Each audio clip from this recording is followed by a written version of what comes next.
నమస్తే, welcome to our channel. నేను సమ్రీన్. ఈరోజు మనతో ప్రముఖ సీనియర్ జర్నలిస్ట్ దామో బాలాజీ గారు ఉన్నారు. వారితో సార్ నమస్తే. నమస్తే సార్, ట్విట్టర్లో ఏపీ ఎలక్షన్స్ గురించి ట్రెండ్ నడుస్తుంది. సో దీంట్లో వైసీపీ ట్రెండ్ ఎక్కువ నడుస్తుందా లేకపోతే కూటమి మీద నడుస్తుందా? ఇప్పుడు ఏంటంటే ఎన్నికలు అవగానే ప్రతి ఒక్కరికి ఆతృత ఏంటంటే ఎవరు గెలుస్తారు. మామూలుగా ఎన్నికలైనాక 4-5 రోజుల్లో రిజల్ట్స్ వస్తాయి. కానీ ఇప్పుడేమైంది, జూన్ 4వ తేదీ వరకు వెయిట్ చేయాలి. అంతవరకు ఎవరు వెయిట్ చేయలేకపోతున్నారు. అందుకని ఎవరైనా చెప్తారేమో, వీళ్ళు చెప్తారేమో, వాళ్ళు చెప్తారేమో అని వెతుకుతున్నారు. టీవీలు చూస్తున్నారు, ఏ న్యూస్ చెప్పినా చూస్తున్నారు. ఎందుకంటే అందరికీ కూడా తెలుసుకోవాలని ఉంది. ఎవరు చేస్తున్నారు, ఫోన్లు చేసుకుంటున్నారు ఫ్రెండ్స్కి. కానీ మొత్తంగా కూడా ఎన్నికలకు ముందు ఏ వాతావరణం ఉందో ఎన్నికల తర్వాత కూడా అదే వాతావరణం ఉంది. అంటే ఎవరు కూడా గట్టిగా చెప్పని పరిస్థితి. ఇటు తెలుగుదేశం పేపర్లన్నీ నేను చదివితే ఎక్కడ కూడా పెద్ద ఉత్సాహం కనబడలేదు. అంటే ప్రభంజనం అనో లేకపోతే వచ్చేది చంద్రబాబు అనో అట్లా ఒక ఇది కనబడలేదు. అట్లాగే వైసీపీలో కూడా వాళ్ళు చెప్పుకుంటున్నారు, కానీ వాళ్ళకు కూడా ఒక 100% కాన్ఫిడెన్స్ లేదు. ఒక 100 వస్తాయని మేమే చేస్తామని అలా ఉండారు తప్ప ఎవరు కూడా బ్రహ్మాండంగా మాకే ఓటేశారు అందరూ అని చెప్పుకోలేని పరిస్థితి కనిపిస్తుంది. ఈ మిక్స్డ్ ఇదైతే ఉంది, కానీ అందుకని వెయిట్ చేయాలి. అయితే దీన్ని కొంత గెస్ చేయడానికి కొంత ట్రై చేస్తున్నారు కొంతమంది. అంటే అనలిస్టులు గతంలో ఫర్ ఎగ్జాంపుల్ ఏంటంటే ఓవరాల్గా ఓటు పర్సంటేజ్ ఎవరికి ఎక్కువ వచ్చిందో తక్కువ వచ్చిందో. మామూలుగా నిన్నంతా ఏమన్నారు, పూటెత్తుతున్న ఓటు, విజృంభిస్తున్న ఓటర్లు, దండెత్తుతున్న ఓటర్లు ఇలాగ రాశారు. కానీ ఓవరాల్గా చూసుకున్నప్పుడు 2014లో 77% ఓటింగ్ ఉంటే 2019కి వచ్చేసరికి అదే 79%, అంటే ఆల్మోస్ట్ 80% వచ్చింది. ఇప్పుడు కూడా అర్ధరాత్రి టైంకి 78.36% ఉంది. ఇది ఓవరాల్గా 80కి అటు ఇటే ఉంటుంది. అంటే 2019లో వచ్చిన దానికి అటు ఇటుగా ఉంటుంది తప్ప పెద్ద చేంజ్ ఏమీ లేదు. కాబట్టి మామూలుగా అయితే ఎక్కువ ఓటింగ్ శాతం ఉంటే అది అధికారంలో ఉన్న పార్టీకి యాంటీ అనేది జనరల్గా అభిప్రాయం. కానీ అది కూడా 100% కరెక్ట్ అని చెప్పలేము. ఫర్ ఎగ్జాంపుల్ 2014 కంటే 2019లో దేశంలో ఓటింగ్ అనేది పెరిగింది. మళ్ళీ బీజేపీనే వచ్చింది. బీజేపీకి యాంటీకి ఏమీ ఓట్లు వేయలేదు. అట్లాగా మన అనేక ఎగ్జాంపుల్స్ చెప్పచ్చు. అంటే రెండు వైపుల ఎగ్జాంపుల్స్ ఉంటాయి. కాబట్టి ఇది కరెక్ట్గా చెప్పలేని పరిస్థితి. మరీ ఎక్కువగా ఒక 84-85% వచ్చుంటే వైసీపీకి వ్యతిరేకంగా పెద్ద ఎత్తున వచ్చారు అని. అంటే వైసీపీని దించేయాలని పెద్ద వేవు లేదు. ఇటు చంద్రబాబును ఓడించి వైసీపీని మళ్ళీ తీసుకురావాలని కూడా వేవ్ అయితే లేదు. సో ఇది ముందు నుంచి అందరూ అనుకుంటున్నదే. బట్ ఇప్పుడు కొన్ని సిగ్నల్స్ కోసం ట్రై చేస్తున్నారు. అంటే ఫర్ ఎగ్జాంపుల్ రూరల్ ఓట్ ఎక్కువ, అర్బన్ ఓట్ ఎక్కువ అనుకున్నప్పుడు క్లియర్గా రూరల్ ఓటింగ్ శాతమే ఎక్కువగా అనిపిస్తుంది. అంటే రైతులు కావచ్చు, మహిళలు కావచ్చు, లేబర్ కావచ్చు, ఇలాంటి వాళ్ళు ఎక్కువగా నిలబడి ఓట్లు వేసిన ఇది కనిపిస్తుంది. జనరల్గానే అర్బన్లో ఓటింగ్ శాతం తక్కువ ఉంటుంది. ఇప్పుడు హైదరాబాద్లో తీసుకుంటే 46%, చాలా తక్కువ కదా. సో ఎందుకంటే అర్బన్ ఓటర్స్ వెళ్ళి క్యూలో నిలబడి ఎందుకు లేకపోయేదని చాలామంది వెళ్ళరు. అదే రూరల్ అయితే వెళ్తారు. ఇంకొకటి ఏంటంటే ఈసారి డబ్బులు ఎక్కువ ప్రవహించింది. సో డబ్బు తీసుకున్న వాళ్ళు ఏకిపోతే ఓట్లు ఒప్పుకోరు కదా వీళ్ళు. సో అందుకని కూడా ఖచ్చితంగా వేయాల్సిందే ఓట్లు. దీనివల్ల కూడా దేశంలోనే ఓటింగ్ శాతం పెరుగుతుందంటే కారణం డబ్బు కూడా పెరుగుతుంది. సో రెండోది అంటే అర్బన్ కంటే రూరల్లో డబ్బులు ఎక్కువ కనబడుతుంది మనకి.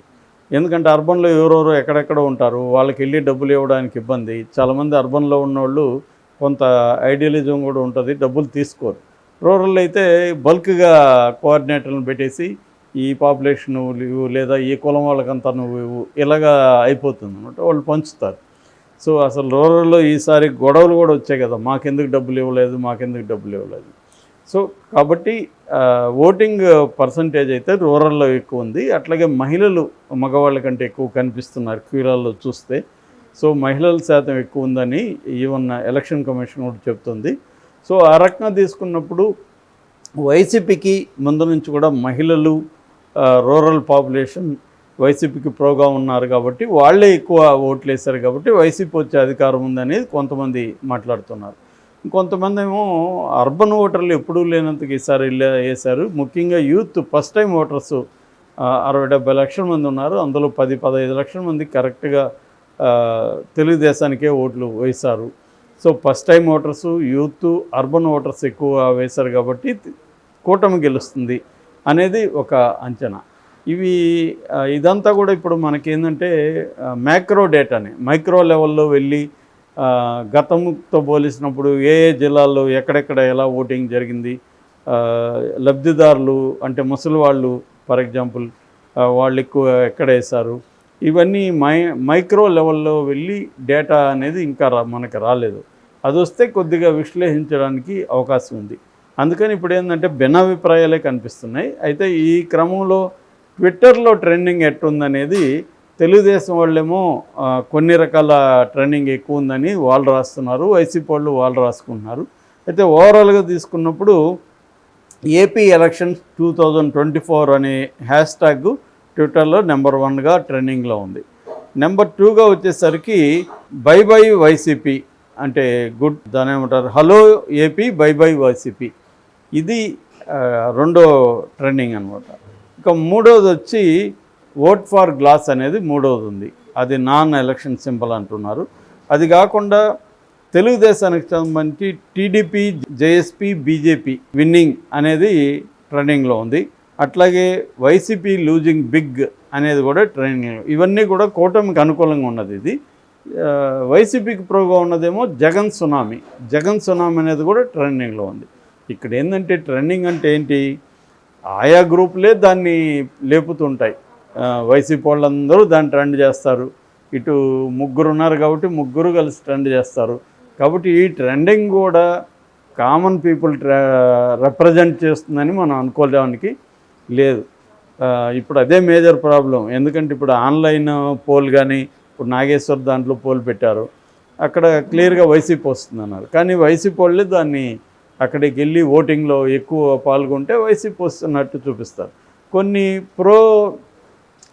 కూటమి ఛానల్స్ ఉంటాయి, వాళ్ళ పోలింగ్లో చూస్తే కూటమి బంపర్ మెజార్టీతో. ఇదంతా ఏంటంటే పోలరైజ్డ్ అయిపోయారు కాబట్టి వాళ్ళే వెళ్ళి అక్కడ ఓట్లు వేసి మన వాళ్ళు వస్తున్నట్టుగా చెప్దాము అని ఇది చేస్తున్నారు. కానీ మామూలుగా సామాన్య జనాలు వీటన్నిటికి ఇన్ఫ్లుయెన్స్ కాకుండా వాళ్ళకి తమకు లాభం జరిగిందా లేదా. ఇప్పుడు ఏమైందంటే ఎన్నికలు ఈసారి అభ్యర్థులు ఎవరనేది పెద్ద విషయం కాకుండా జగన్ వర్సెస్ చంద్రబాబు, జగన్ని దించేయాలా, చంద్రబాబుని ఎక్కించాలా, లేకపోతే జగన్నే మళ్ళీ ఎక్కించాలా, చంద్రబాబును పక్కన పెట్టాలా, ఈయనే అనే ఒక క్రైటీరియా మీదే ఎన్నికలు జరిగాయి ఈసారి. ఎందుకంటే మీడియా కానీ అన్నీ కానీ ఫోకస్ అంతా అలాగే జరిగింది. జగన్ చంద్రబాబు అన్నదే జరిగింది. జగన్ ఏమో నేను నా పథకాలు మీకు అంది ఉంటే, నా పథకాలు మీకు వల్ల ఉపయోగం జరుగుంటే, నా పాలన మీకు నచ్చుంటే నాకు ఓటేయండి అనేది ప్రధానంగా చెప్తున్నాడు.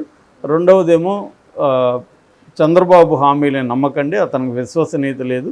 ఇన్నేళ్లలో చంద్రబాబు ఒక పథకం కూడా ఆయన పేరు చెప్తే గుర్తుకు రాదు. సో చంద్రబాబుకి మీరు ఓటేస్తే ఈ పథకాలన్నీ ఆగిపోతాయి, ఆయన చెప్పినవి ఇవ్వడు అని ఒక భయపెడుతున్నారు. ఇటు చంద్రబాబు ఏమో జగన్ అరాచక పాలన, జగన్ వస్తే విధ్వంసం, రాష్ట్రం అభివృద్ధి లేదు, కాబట్టి జగన్ను మీరు గెలిపిస్తే సర్వనాశనం అయిపోతుంది, కాబట్టి నన్ను గెలిపించండి అనేది చెప్తున్నాడు. దాంతోపాటు ల్యాండ్ టైటిలింగ్ యాక్ట్ని కూడా బలంగా తీసుకొచ్చారు, మీ భూమి అంతా జనగం లాగేసుకుంటాడు అని. సో ఈ హామీలలో, ఈ మాటలలో ఎవరిది జనాలు నమ్ముతున్నారు, కాంక్రీట్గా ఎవరిది చూస్తున్నారు అనేది కూడా చాలా ఇంపార్టెంట్. సో దాన్ని బట్టి కూడా ఇది చేస్తారు. మామూలుగా అయితే కొంతమంది అడిగినప్పుడు చెప్తున్నారు మేము వైసీపీకి వేసాం, మేము తెలుగుదేశం వేస్తాం, కానీ అది పెద్ద ఎత్తున సర్వే చేస్తే తప్ప తెలియదు మనకి. అందుకని జూన్ 1 కానీ మనకు క్లారిటీ రాదు. ఆ రోజైతే ఎగ్జిట్ పోల్స్ వస్తాయి, ఎందుకంటే దేశంలో ఎలక్షన్లు అయిపోతాయి కాబట్టి జూన్ 1 ఈవినింగ్ 6 గంటలకి ఎగ్జిట్ పోల్స్ స్టార్ట్ అవుతాయి. వాళ్ళు కొంతవరకు ఆ ఎగ్జిట్ పోల్స్ 5-6 వస్తాయి కాబట్టి వాటిని మనం చూస్తే ఓవరాల్గా మనకు ఒక పిక్చర్ అయితే జూన్ 1కి మ్యాక్సిమం తెలిసిపోతుంది.